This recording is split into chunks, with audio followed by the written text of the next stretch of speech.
apologize to him and let him know that I would come in personally and apologize to each and every bank teller that was involved in the situation. And I'm not doing that to try to help anything. I'm just saying I'm doing it because it's the right thing to do. I apologize.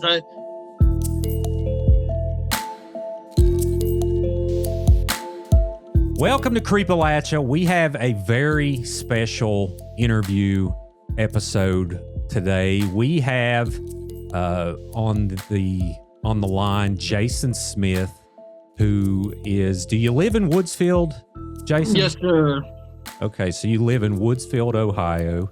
And for those who don't know who Jason is, basically a news article released in the past few days of a man who had dropped off meth at a bank in Woodsfield, Ohio. And a mugshot popped up and, chaos ensued. And I actually shared some articles myself. And, you hear something like that and people tend to make jokes as we did too. And I, to clarify, I don't regret the jokes, but at the same time, we have it's only proper to give Jason a voice, and he actually reached out and we got this going. So I appreciate you doing this, Jason. How are you holding up?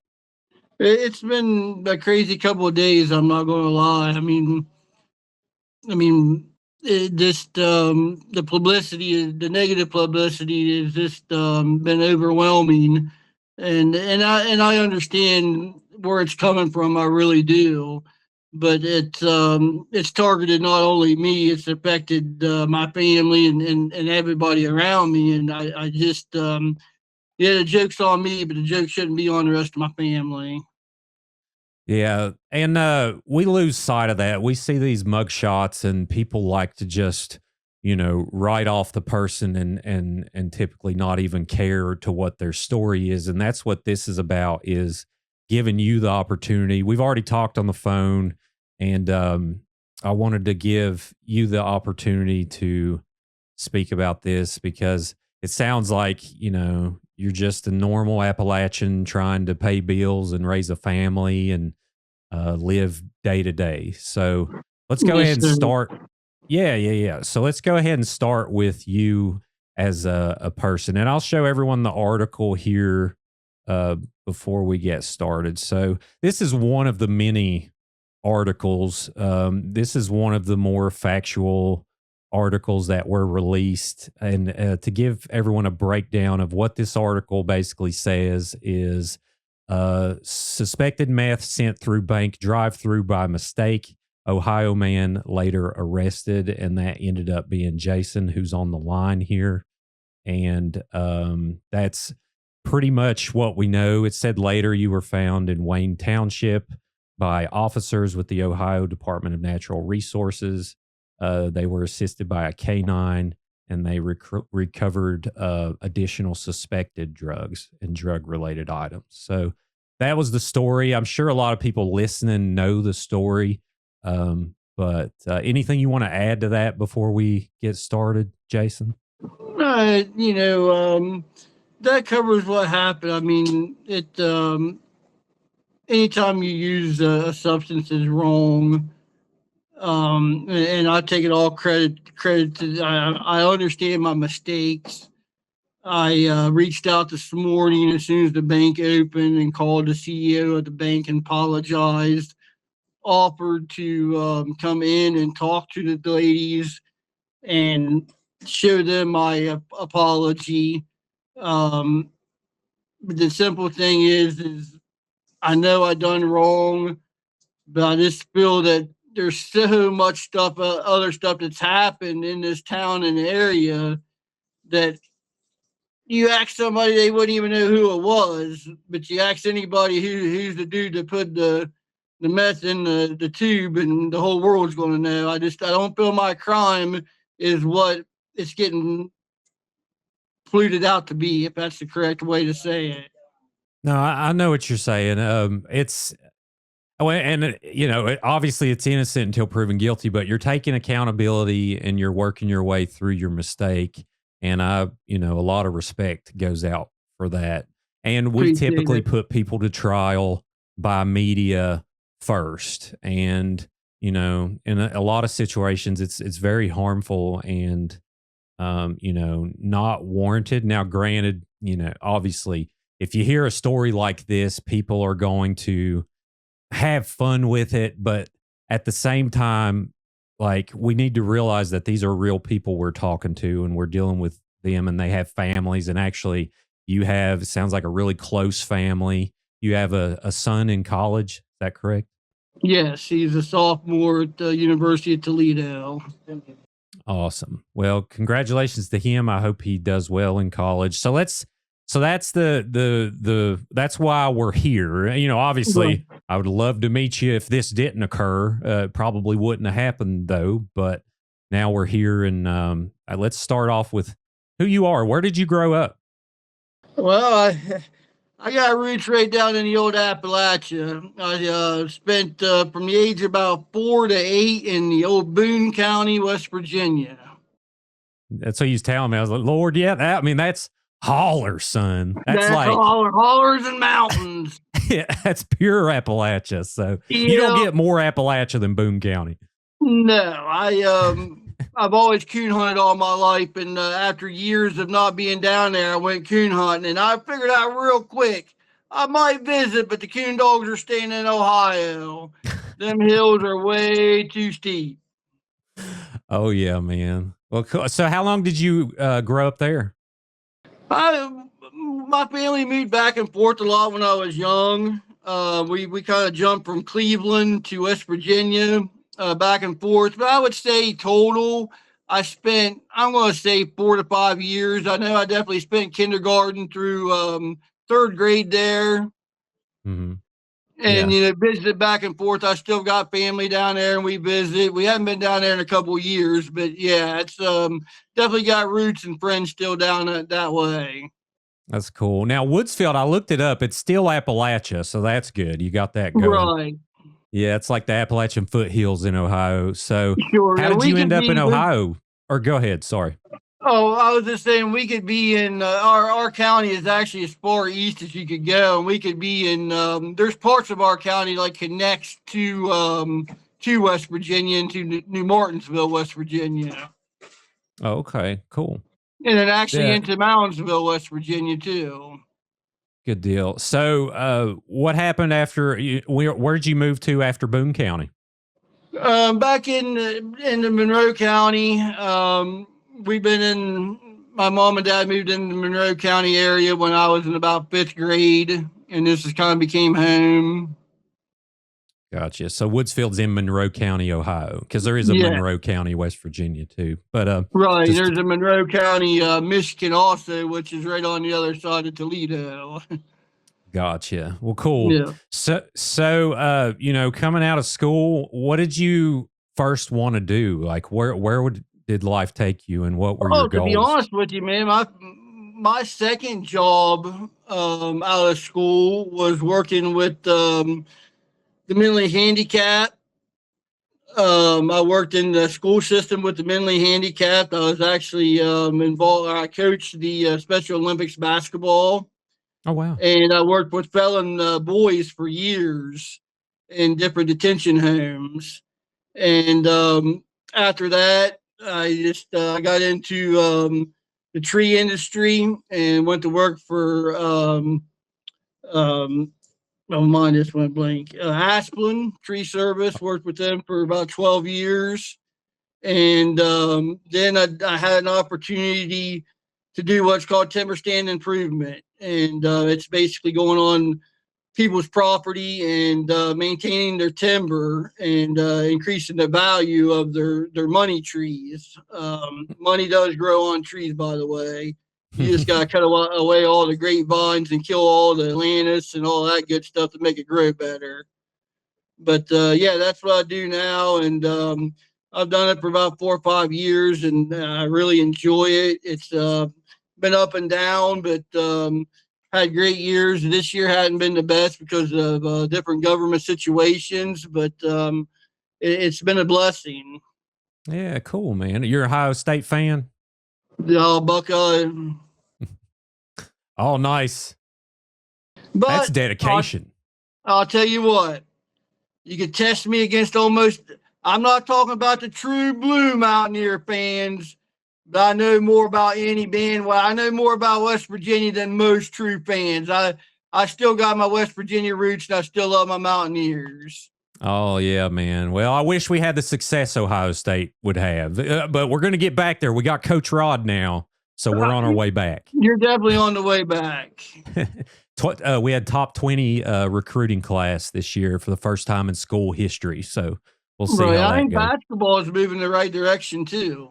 Oh, yeah. Yeah. They always have a solid season. The Mountaineers basketball team seems to always rebound. I mean, pun intended, but yeah, they're doing really well. Well, cool, man. So let's talk about your business a little bit. So you're a business owner currently, correct? Yes, I mean, yes, I'm a business owner. I'm a one-man show. I mean, I don't have a big, huge corporation. Don't have, a bunch of people working with me or fancy trucks. But I go out, I do my thing, and I've done well, and I've met great people that's had a lot of trust in me, and I hope that continues. I I've done a lot of acres, walked a lot of miles doing this work. If you could picture, if you could go out in the woods and picture a set of woods and all the grapevines and all them trees, inch by inch, acre by acre, has got to be cut out. When until you actually get that visual understanding, you think cutting grapevines ain't no big deal. Let me give you my chainsaw and my equipment and take off walking and see what happens. Oh, yeah, man. I'd say it's a tough job. I just sit in here and make jokes. I mean, I have no leg to stand on. I was a coal miner for around 9 years, but it was a surface coal miner. So my wife's dad was a coal miner. Yeah, it's hard work. So walk through exactly what you mean. So you cut these vines down. What do you do with them? Like, how do you earn your revenue from what you do?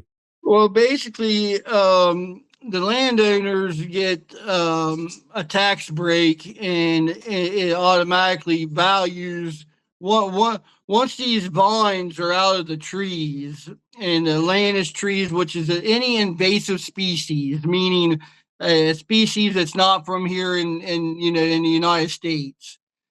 It's just like anything else. When you got a whole bunch of anything in an area that's not wanted, but yet is taking all the food, all the water, all the minerals from your table, and you don't want them to. They're not helping you any. They're not helping you pay your bills, so to speak. They're coming in and they're eating off of your plate every day. Something's got to happen with them. So you go in, you cut them out, you kill them out, you get them away from your family, your plate, your good trees.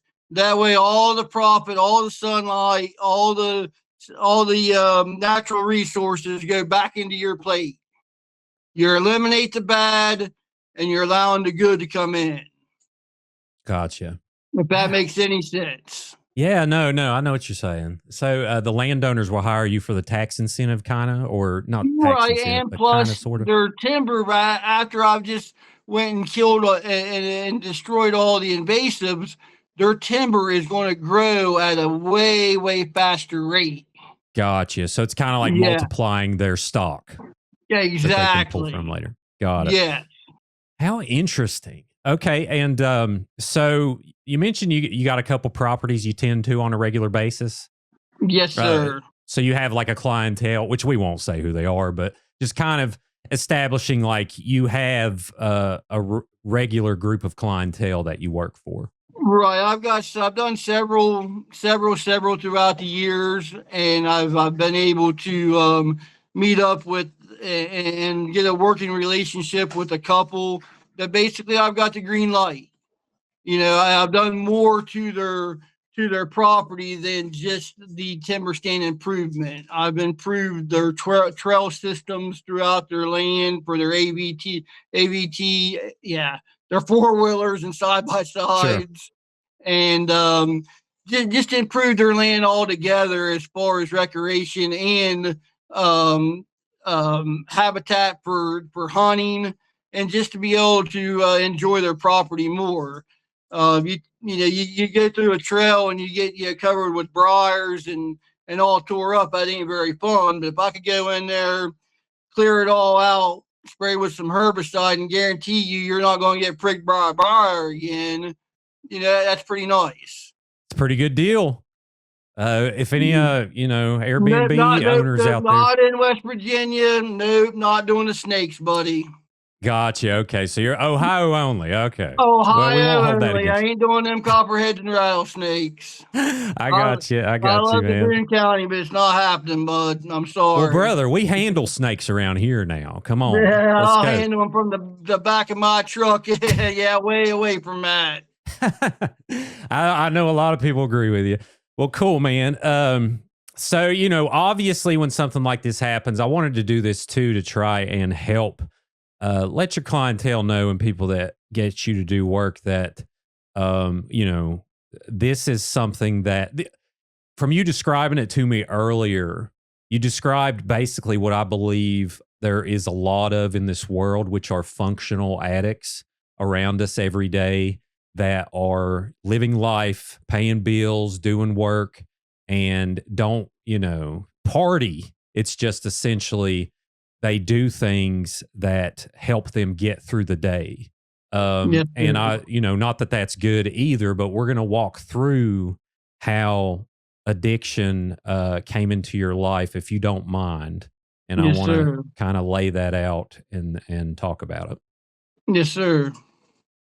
So how did you first start becoming addicted? And is it just meth, or just to clarify?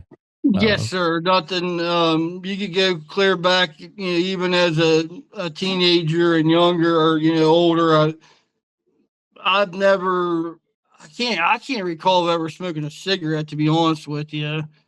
I ain't say I hadn't in one of them drinking days back in the day, but never was a big partier. We had our our time of party at 21 to 23, 24. But once the boy come along, that all ended, and it basically, man. I mean, you hear stuff. You hear about take a little hit of this, and makes your day go a little faster, a little better.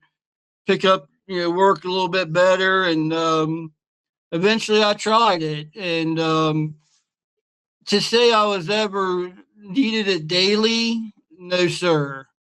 To say I had to have it to function with my family or to do stuff, no sir.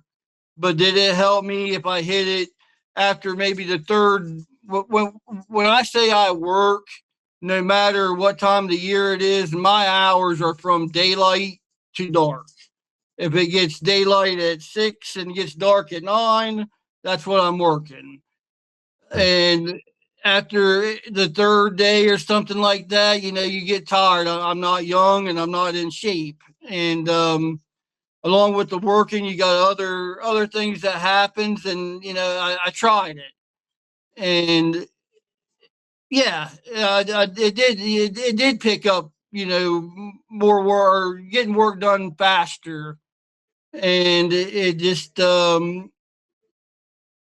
it nothing that I'm proud by no means, regret every day of it, but yeah, that's basically how it started. Sure. Well, and thank you for being honest. And to clarify, like, we talked on the phone. You said, possibly up to 3 times a week. Is that about what you would say, or how often Yeah, would you say you were using? yes, about 2 to 3 times a hit or a day, 2 or 3 days a week, a Mhm. hit or two a day. On them Gotcha. days that I hit it, like I said, it would be the days that just you needed, felt like I needed the extra boost. Sure. Well, and putting myself in your shoes, it sounds like a really hard, strenuous job. Not that, we talked earlier, once is too many, and we agree on Sure. that. Yeah. But that kind of helps it helps put things in perspective. Not that we try not to judge on this show. You know, we do a lot of stories like this, but we also do a lot of stories about solutions to addiction, which I believe are so vital and important to giving people a voice that have faced the darkness of addiction and have climbed their way out of it. And obviously, you're still battling with it, I'm sure. And this obviously does not help the situation, but at the same time, maybe it will, because I think you're taking accountability and taking that first step to turning it around. Because No, I I'm guarantee you, it'd never be touched. Never. Yeah, there's no. If I can't work, I'll come home and go to bed. Sure. Yeah. And it's a tough thing to kick. I mean, you know, we're going to realize that too. It's easy for someone to say who has never done it, which I've never been addicted to drugs necessarily, but I drink a lot of caffeine. I drink, I can't put my stupid phone down, different things Right. like that. And I put myself in people's shoes of having this addiction that I can't, you know, put down. And especially when you're doing it because you want to be profitable, you want to take care of your family. There's a lot intertwined with it. So Sure. I commend you for doing this and going public. But even though you went public anyway, I mean, we talked and I said, you know, this interview was totally up to you, but I said you can do two things. You could turn the internet off and do your thing and try to ignore all of this and work your way out of it. Or, you know, we could give you a voice, come on the show, and we explain things with honesty and tackle it head on. So I think a lot of That's people right. is really, a lot of people are really going to respect that. So Right. let's walk through the events of the day exactly, since we kind of have the foundation set. Oh, well, first I want to ask you about your family. So tell me about your family. I got a wife of 23 years, and like I said, my son's 20, and he attends college at Toledo University, majoring in social work. He's a Dean's List student, and the day he turned 18, we had real connections with another little special person in our life, and it's my great niece. And she was going through a lot of trouble with her family, with her parents, and we now have full Full house. custody. Yeah, full custody of her. She's now 4, and she rules the roost. That's awesome. Yeah, you told me earlier, you was like, hey man, like I got a 4-year-old running around wide open. I don't know. I said, well, you know what? I have kids. People have kids. Let's try it out anyway. Yeah, So she's been right now. She's been golden, so I don't know oh yeah. how long that lasts. I got 2 little pooches running around too. They're like family also. That's great. I'm a cat owner myself, but I Oh love dogs man. too. So, well, cool, man. And y'all are already prepared for Christmas. So, you know, the house looks nice. You got the tree in the background. So we're ready to go. What are you going to get? Well, I mean, you know, you don't have to spoil her gift. I'm just curious. That actually Oh, has something to do with the story. Is that correct? Did I hear that correctly about you being at the bank for a particular reason? yeah, that the Santa Claus took the world famous check as soon as it got cashed. Gotcha. Okay. We'll walk through that. So, how'd you meet your wife? At a bar propped up beside of a jukebox. Lord, yeah. What was playing? Oh man, I have Can't no remember. idea. You know what? You're the first person that's ever asked that question. I've told that story 100 times. I have no idea. The only thing I could tell you is I had my buddy, actually my buddy that bonded me out of jail, was standing there with me, and she came up and asked me if I wanted to dance, and either one of us was dancing. I mean, you're talking about two of the straight-leggedest white boys that ever walked. And yeah, I said sure. And at that time, he's we took off toward the dance floor, and he says, "Hey." And when he said "Hey," she stopped, and of course I'm walking behind her. bam, I walked right in the back of her head and busted my lip. And he says, wow. I just want to tell you to be careful. And that's That's how we great. met. How'd you propose? After the bar one night drunk. I ain't gonna lie to you. But it all worked out. I'll tell you, we met on Halloween. Right. And on the same year, or we had Halloween, in October, the day before Valentine in February, we were married.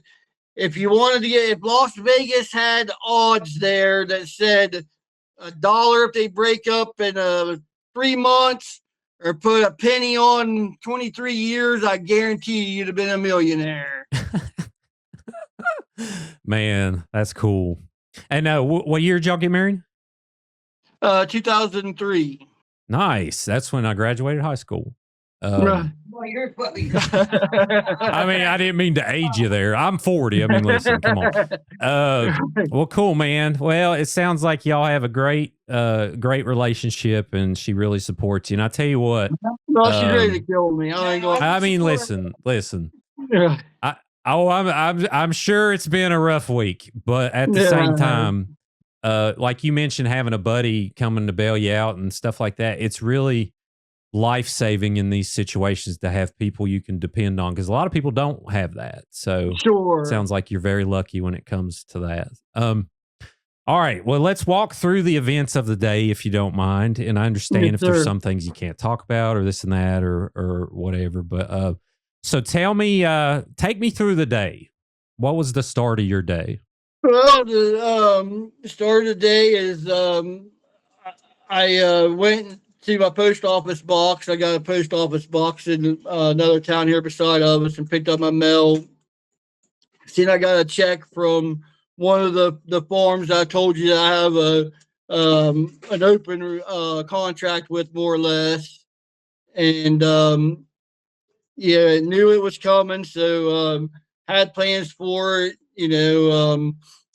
Santa Claus had already spoke for it. And when I opened it up from the post office, man, I got it.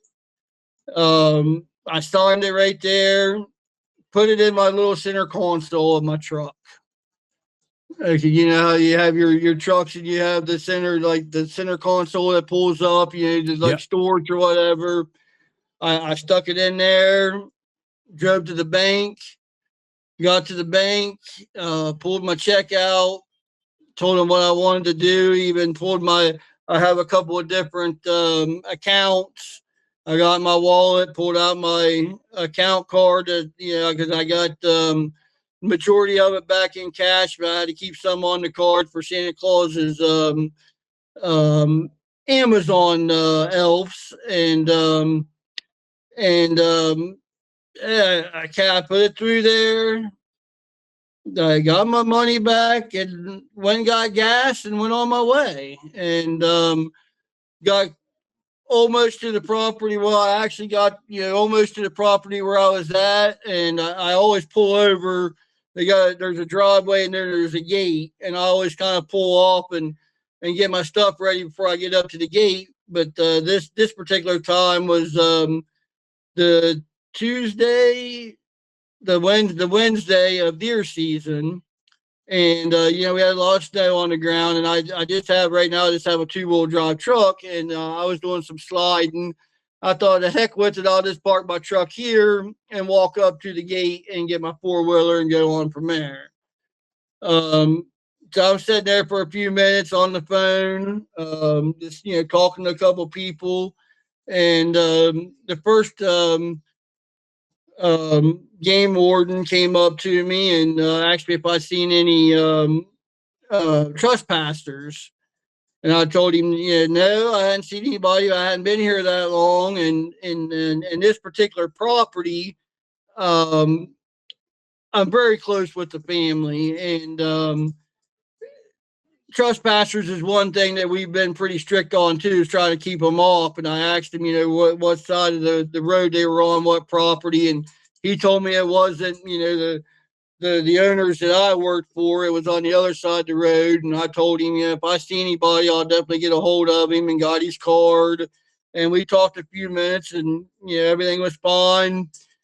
He went on about his way, and then about, I don't know, 2 or 3 minutes, maybe 5 minutes at the most, two more showed up. Two more game wardens showed up, and it was a little different tone there. They had asked me if what I had on me, and I ain't gonna lie, I was hesitant. I didn't know what was going on, and they asked me if I got my fix in town this morning on my way to work, and I didn't. So I didn't lie to them. I You told them hadn't used no. that day? No. Well, Gotcha. okay. Let's back up a tad. Sure. They intended that I pick some up. Oh, You okay. know, and I hadn't, and I only done that not very often because I didn't use it very often. Mm-hmm. So they had asked me, did I stop and get some before I went to the bank? And I'm like, no. And I'm still clueless. I had no idea what's going on. And then they handcuffed me and read me my rights. And they still didn't tell me basically what the whole story was. But then when the police officer came, the county sheriff's office, he told me exactly basically what happened. And I told him, I said, he said, you care if I get my canine out to search your truck? I said, I do not mind, but you don't have to. I said, I'll tell you, it's in there. Oh, okay. I didn't try to hide that part. I told him where it was at, and that was that was it. Yeah. And then they took you and processed you. Um, so only details I want to make sure and clarify before we get into the aftermath. So you reached in the glove box and you obviously grabbed something with the check. Can you describe exactly what it was with the check that made its way back to the bank? Obviously, yeah, it was a baggie of residue of meth, and I still can't tell you how. I don't know. I don't know how it went from the check, me holding it. Because I put the check into the tube, and then also put in my bank account card. Sure, yeah. So both of them went in there unnoticeable. Only thing I could tell you is it was empty and light, and that and I'm not trying to say how I, the way I'm going to say this is it was so light I didn't notice it, and Sure. it was just where it was empty, and I don't use it a lot. Sure. So it wasn't like you put a Heisenberg level of Ziploc bag in the. It was probably a leftover baggie that had a little residue and a little bit in it, and they sent it back and noticed it and knew it was an issue. It was enough to know it wasn't. They didn't even send it back to me. They kept it in there. They sent me on my way once they cashed my check. And I mean, yeah, it did.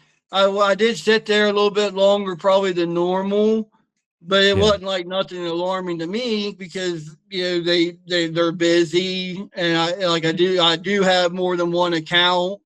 Mhm. So I was having a couple of different things put in, so it wasn't alarming, and um, I say this with all due respect. To any of it was too much. It should have never happened, but there wasn't an amount in there. I mean, I don't even know if you could. The bag was more or less empty. I got you. No, I mean, obviously it had enough in there to draw concern from. Sure. They probably didn't know what it was and knew it was an issue. Right. Going 100%. by your aspect, working every day, maybe you were tired, you just grab the check and it's there. And then maybe you grab it on the other side of the check and stuff it in the thing and you're just wanting to get it cashed and move on. So Correct. obviously it's not like you're trying to defend it. It was a mistake and it was you know, obviously you regret it and are embarrassed of it, and Regret that's why we're here. 100%. And I don't know if I've mentioned this. I maybe already mentioned it, but if I have, I'm sorry. But I called the bank this morning almost as soon as they opened and talked to the president of the bank and apologized to him and let him know that I would come in personally and apologize to each and every bank teller that was involved in the situation. And I'm not doing that to try to help anything. I'm just saying I'm doing it because it's the right thing to do. I apologize. I couldn't imagine. I mean, you know, Yeah. I don't know. You're No, working at a it's very store or working at a bank. That's the last thing you expect. sure. That's Yeah, for sure. nobody That's should have very ever been put in that situation. that's very stand up to offer that apology for sure. And I definite kudos for the responsibility. So And and I JD, want to one clarify. more thing I do want to clear up real quick. Sure.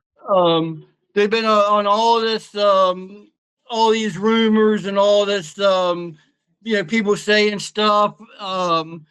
There was a lot of comments of it had to be a drug deal gone wrong at the bank. Mother effers, that's the word that is 100% wrong. They ain't a person in that damn bank deserves that comment. That's There very was not a drug deal gone bad. No lady in that bank knew what was coming through that tube. gotcha. That's good to clarify because I didn't realize that. I try to stay out of the comment section. So if there's anything that you caught that you want to clear up, feel free to bring up because that's definitely good to do. Because I mean, yeah, you're right. They don't deserve any flack. And when national attention like this occurs, stuff just starts popping off everywhere. Sure. But all right. So, and I want to clarify: had you used that day? Yes. Okay, Uh, yeah. Um, one prior to when I was sitting there getting ready to go to work. gotcha. Okay, and that's good to lay it out there. It's good to know. All right. So you get taken in. They process you. You call your buddy. How long was you in jail? Like how I long was was in you at there the process? from Wednesday evening, or I actually got to the jail probably before noon on Wednesday, but it was the booking. I think booking time was like around 11:30, but I actually got back into the cell probably around 4:30 or so, and Mhm. man, I got in there and basically I spent maybe a day or two in like a smaller county jail back when I was younger, just for little stupid stuff. But first time I've been in any type of major facility, and I was shell shocked, man. I didn't know what was going on. Nobody told you anything. I didn't know how to make a phone call, and I mean, I figured some stuff out. It was from Wednesday, and I'm not saying it took me that long to figure it out, but it was from Wednesday to Saturday around a little bit before noon when I called my buddy and he come and bailed me out. Gotcha. What were you thinking while you were in jail? Like, did the world kind of crash down on you? No, it was I just my family, my little niece, everything was just what's going to happen.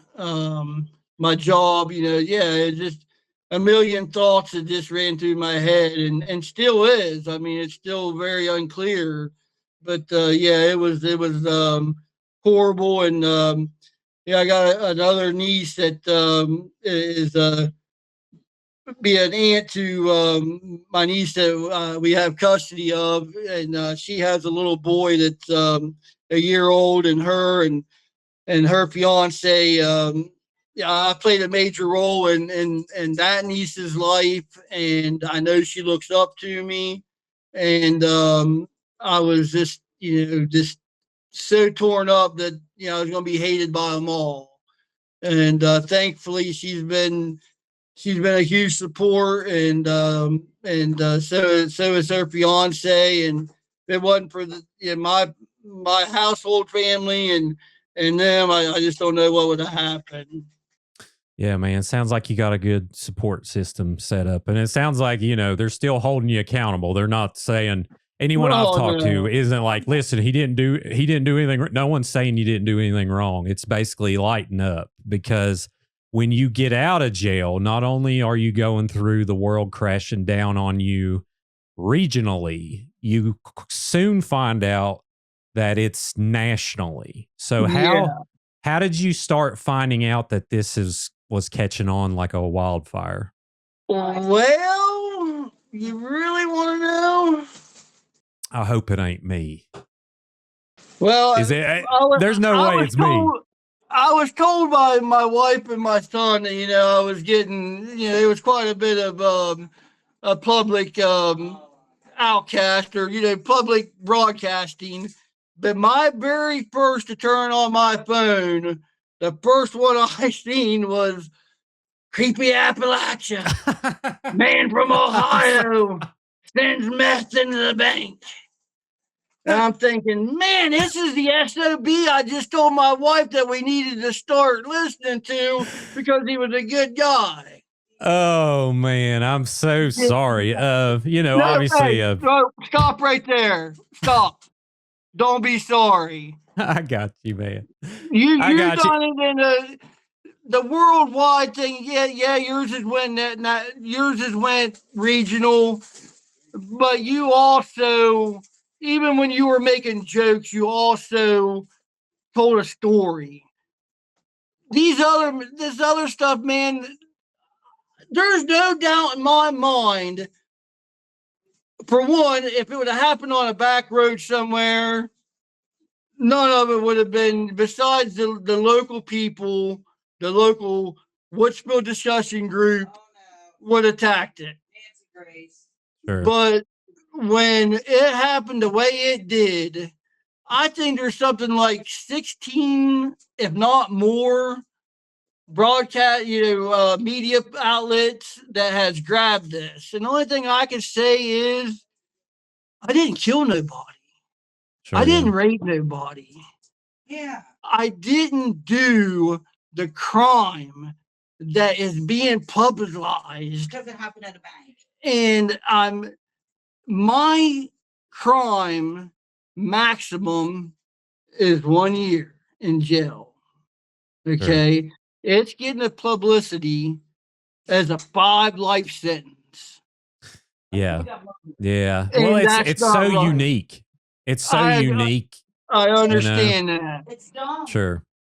But at the same time, you bring up a good point, because media has a responsibility to relay information, obviously, and something like this is very unique, and they do know it's going to catch on because of without lack of a better term, hilarity of it. But at the same time, it's not that for you and the world you've built around you and the potential ripple effects it could cause. So that's why I thought, I'm sorry you went through this. I wish you weren't, but I'm not sorry for the post. But at the same time, I would be a hypocrite if I didn't reach out to you and at least give you the opportunity to put a voice behind the headline, because we too often don't allow that.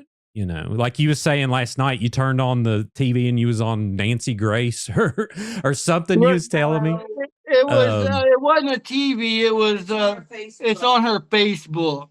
Oh, it was on her Facebook. Gotcha. Yeah, okay. And she has it like millions. Surprise me if you probably just gave her an idea there. Said. I'm sorry about that. Yeah, don't do it, Nancy. Take it easy on him. But imagine your anyone out there, if you're listening, imagine your drama being posted nationally. And that's what this is. Now, granted, to me, here's the thing is I think when court happens and everything's taken into account and you've already publicly apologized and we're walking through fixing this, I think the justice system needs to take this into account, because trial by media is really I mean, obviously, you don't want to go to jail, but trial by Sure. media is disastrous for your family too. So No, I it's think that, horrible. yeah, for sure. So I hope And they take this into account. But yeah, what did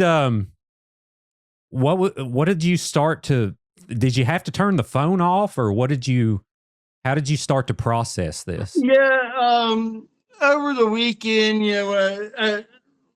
we, yeah, my wife finally told me, to turn it off, stop, at first, it was not the most warmest welcome when I came home. It took a lot of talking into, and her half, and understandable 100%. Sure.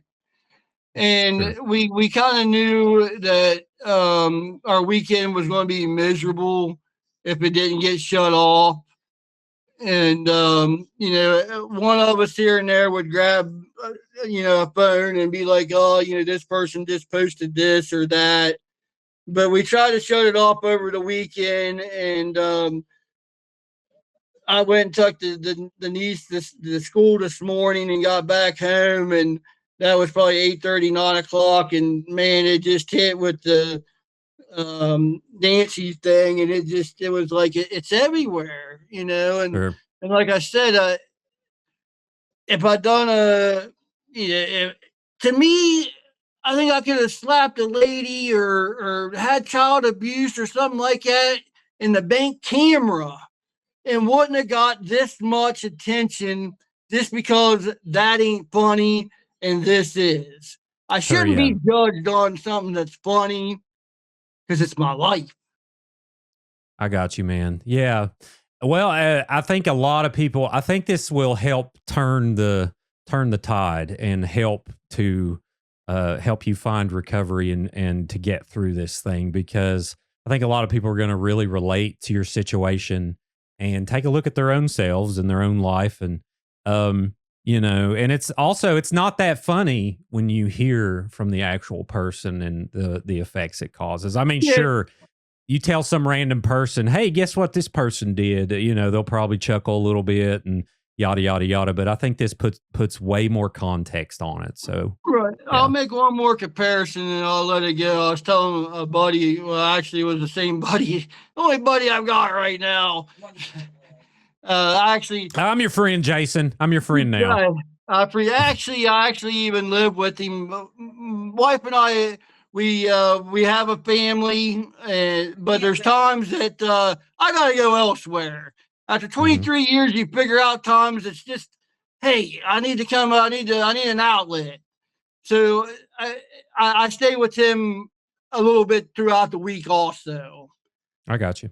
Okay, but I was telling him, I said, just imagine if you were out shopping with your wife and she asked you for $50 and you reached in your wallet and you gave her that $50, but you also handed her a condom from the girl that you were after the night before or getting ready to go after night you later on that night. And it Right. was on camera and then it got published all around the world. That's how I feel. Yeah. No, and don't get me wrong, the two things is not comparable, but that's how I feel that something that normally wouldn't have been so publicized just got shot out of a cannon. No, yeah. Well, I mean, you did. I mean, it's essentially betrayal to your family for sure. I mean, they didn't know about some certain thing, and now they know about it in the most No, dramatic way possible. So that is, exactly. yeah, yeah. I understand what you're saying. Um, so what's the plan now? So you have I'm assuming a court hearing at some point in time, Yes, and you're going to I'm go on through, the process. right.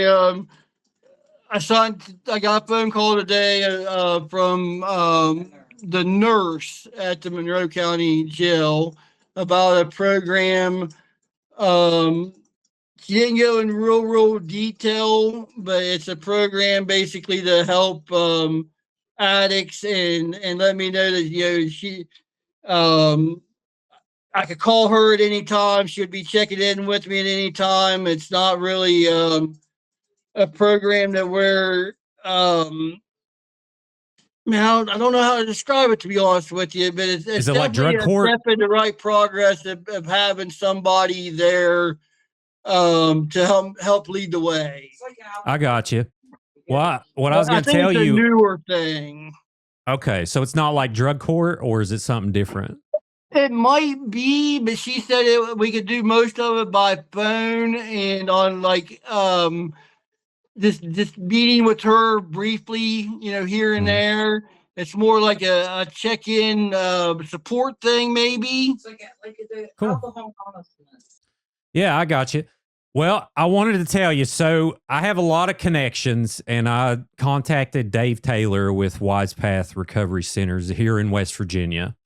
And I said, we got to do something for this guy. So we have some options if you're interested, because I only believe recovery happens when you first take that accountability step. But I want to make life a little bit easier for you. So we're actually going to raise the money to cover if you wanted to go on an inpatient trip.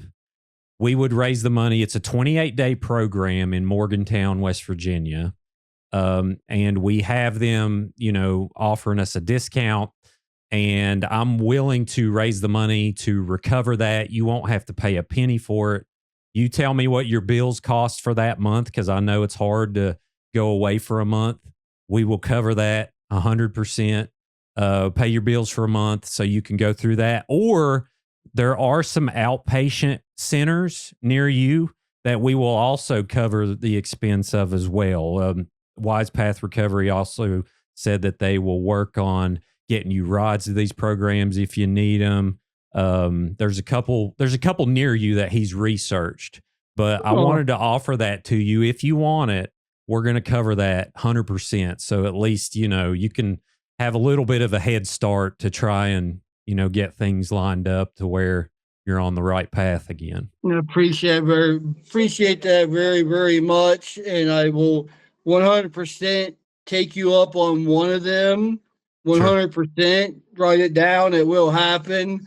Right now, I would be leaning more to the outpatient just because of I don't like being away from my family. It's hard, man. It's hard. And Christmas is right here. But I'll tell you, man, come drug test me yourself. I walked in when I know I'm backtracking a little bit. My first words to my son was, search me at any time. Search my truck, check me. You're in doubt that I'm doing something wrong, drop your shit and go search it. And that's the way it's going to be. It's done. It's over. But yes, I know a lot of people have probably said, addicts say that all the time. So that's why I am saying yes, JD. I'm taking you up on one of your offers. Yeah, Most man. likely, it'll be the outpatient. You're the man. Yeah, I totally get it. That's a long time to be away from your family. And not, there's a different silver bullet for recovery for everybody. And, if you're not in the situation, if you want to do outpatient, that's what I believe in. Whatever you want to choose for your path to accountability, I'm down for. We just want to make sure that you don't have to. You've paid enough, in my opinion. You won't have to pay for the cost for these programs. So we're going to handle it, my man, at least financially, and that's going to give you a head start, hopefully. Sorry. No, you're fine. Sorry about that. It's okay. All right, we're back from this emotion. We took a little emotional break. It's this is a good thing. I have good vibes here. We're on our way back, Jason. What do you think? I agree with you 100%. Yeah, man. Cool. Well, anything else we're leaving out? I think we've covered all bases, and I know we'll be, watching your climb back out of this, and I think we've done a good thing here, and I just appreciate you taking the time. Man, I can't thank you enough.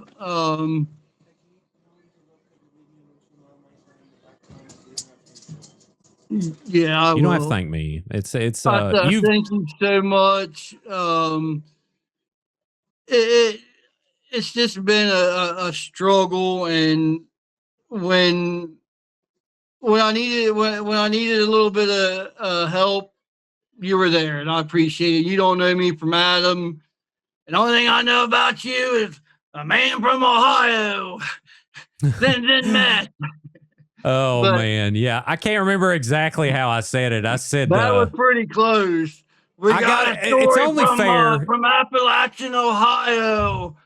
Now here's Man what sends meth through bank teller. oh god. Oh man, this is so I it would only be right that I read the actual post to you and you give me, you give me the business here. So verbatim, let me see what I said here. So, man, I post too much. Goodness gracious, I'm scrolling through to find the exact post. All right, so I had two posts. So one of them was, and I did a little video too, but I didn't mention your name in any of these in my defense. But Right. it is what it is. I mean, your name was Sure. everywhere, so people would have figured out who it was. So I Well, Ray said, Charles could have figured a death Ray Charles could have figured it out. oh man. So my post said a Woodsville, Ohio man was arrested after deputies say a baggie of suspected meth was accidentally sent through a bank's drive-through air tube earlier this week. Say we marry our cousins in West Virginia again. Right. That was my first one. And then Right. let's Oh man, this is great. All right, and then the second was I bet the guy who bank deposited meth in Ohio switches to strictly Venmo transactions after this. Hashtag Right. Breaking Bad. Okay. Right. Oh, Jason, man. I think we're going to do some good with this, though. I think we're going to do some good. I think you're going to save some lives, actually, by sharing your story. Oh man.